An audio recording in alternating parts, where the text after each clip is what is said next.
I was perhaps 7 or 8 years old when I first saw my father cry. We were at home and we were watching the sad climax to the movie Gone with the Wind.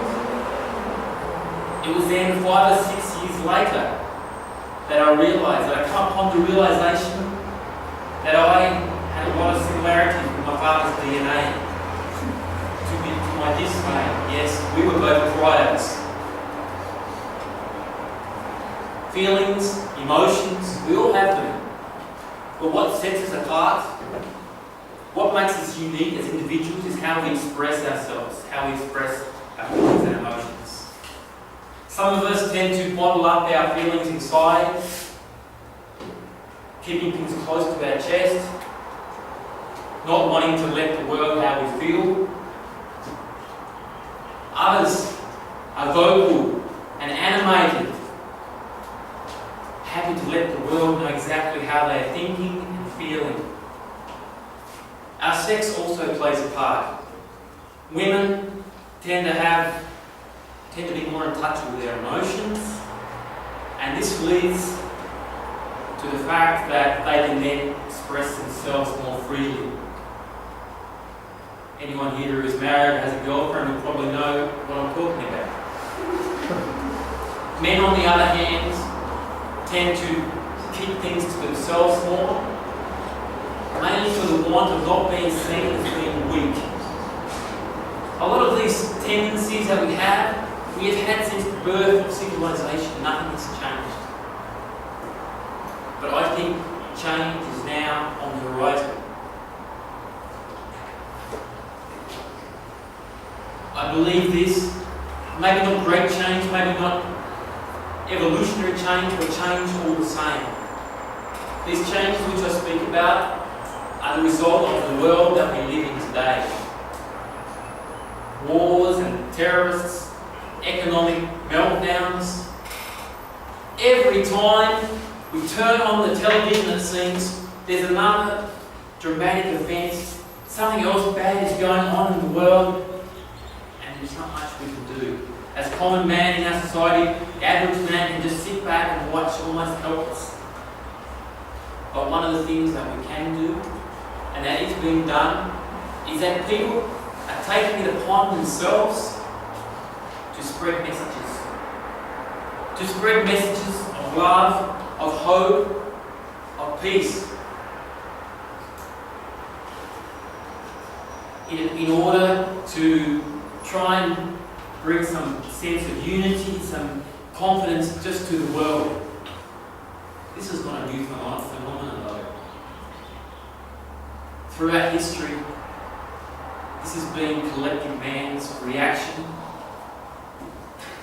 to suffering and pain.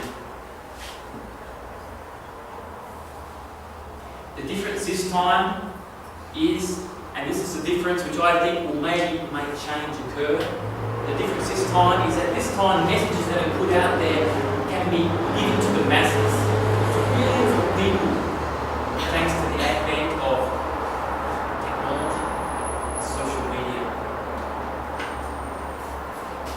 Facebook. It's a lot of fun, it's not very serious at times, but when you clear away that stuff, you can find some really good, useful information that can really help people and help society. Some of these quotes that I picked up today, not necessarily my favourite, so I came across. Create the habit of gratitude and watch your life transform.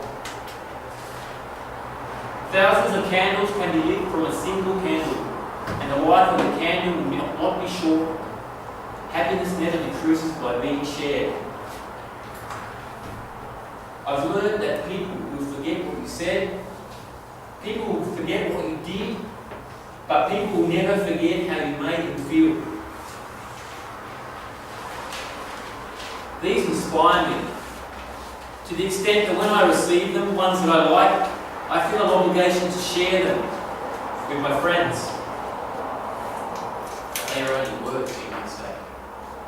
Yes, they are only words, but when they are repeated and repeated again, they become brain, into your psyche, into your ethos, and they can become the power, the catalyst of change in your life, the way you think and the way you feel.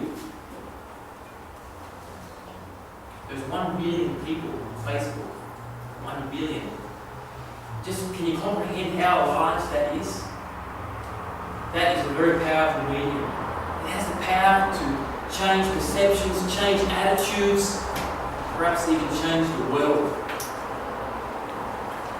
Let me give you a personal example of how this changed me a little bit. Up to 6 months ago, I had never told my mother that I loved her.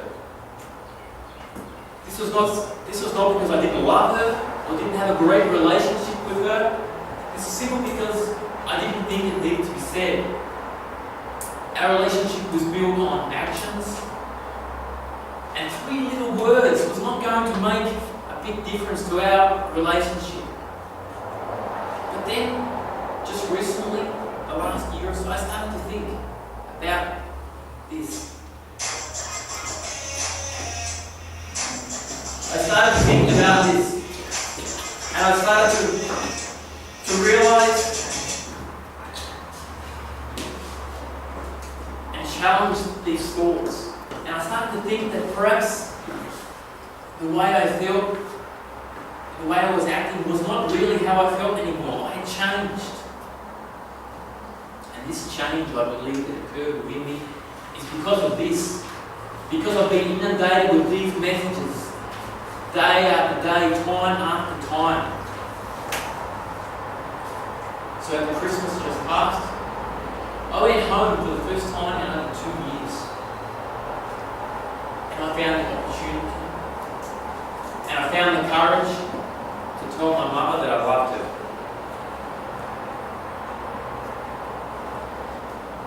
This was a great moment for me, maybe for my mother.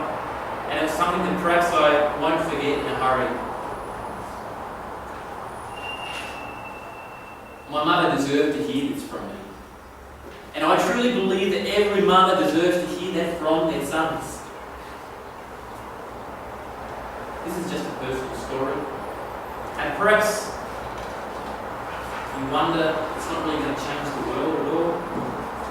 But just imagine if 1 billion people tomorrow were told by someone that they cared about, they were told that they were loved and appreciated. Just imagine for a moment imagine the tsunami of positive change, of effect, just of emotion that would be created and that would just come onto this earth.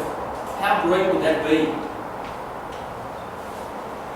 Fellow Toastmasters, friends of Toastmasters, which person are you? Are you the person that's keeping your emotions inside you, like I was for my first 45 years? Or are you the person that has their emotions on their sleeve, has your heart on your sleeve? Whichever one of it is, it doesn't really matter. What matters is that you are able to and you can express yourselves freely and openly. So I challenge you all today to go home tonight and tomorrow, the next day, go out there and start generating positive emotions and positive experiences. Put it out there to the world, to anyone who cares to listen. Thank somebody. Show some gratitude. Lend a hand. Smile. Give of yourself. Tell your mother